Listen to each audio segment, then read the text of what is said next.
to sit down. It's just a little bit more of an informal kind of panel discussion. We'll just be going over some questions about what life is like with IBD, some of the challenges, especially mentally, when it comes to living with Crohn's or colitis, and from Jenna's perspective, especially how a professional can help with managing it all. So again, Jenna, Montana, thank you for being here.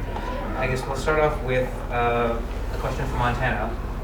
As far as the mental health challenges go, is that something that was created in your mind by IBD or something that you had kind of dealt with before even the onset of your symptoms?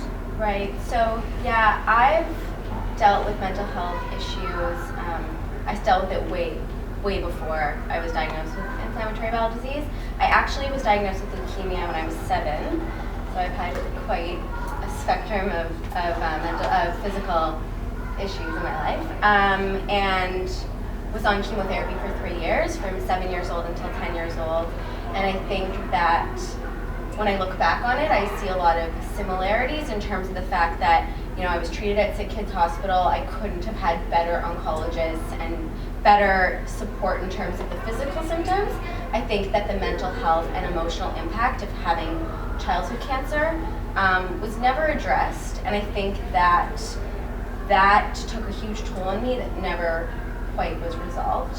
And the trauma from that experience sort of spiraled into anxiety, depression, disordered eating, right up to my diagnosis with inflammatory bowel disease, and was really sort of perpetuated by sort of being smacked in the face with another chronic illness. Yeah. And so when did you first notice that your mental health was taking a hit from either the leukemia earlier, the IBD later, but just when did you finally notice that something is not right mentally? Right, so because I think I had mental health struggles for so much of my life, and my family would always call me like sensitive or emotional, and it was kind of normalized that I would have these hyperventilating panic attacks or totally normal. Yeah. Totally normal. I know. Yeah. Well, when they happen so frequently, I can see how that becomes part of it. Right. When I was in grade 6, that's when I started really suffering from mental health issues that sort of started with like disordered eating habits.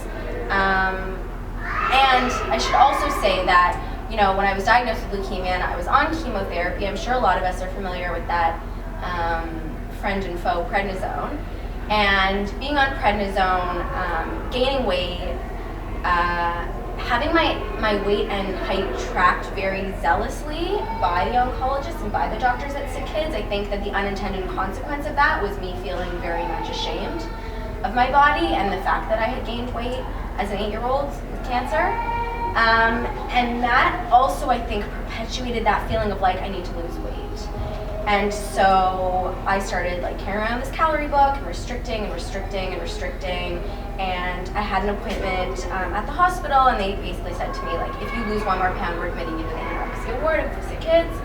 And that just scared me into manifesting my anxiety in other ways and kind of driving it more underground because, I was so scared of being found out. So I think that it's hard for me to disentangle and say, this is when I knew that there was a problem. I think that there was clear warning signs throughout, and unfortunately the support wasn't really there for me.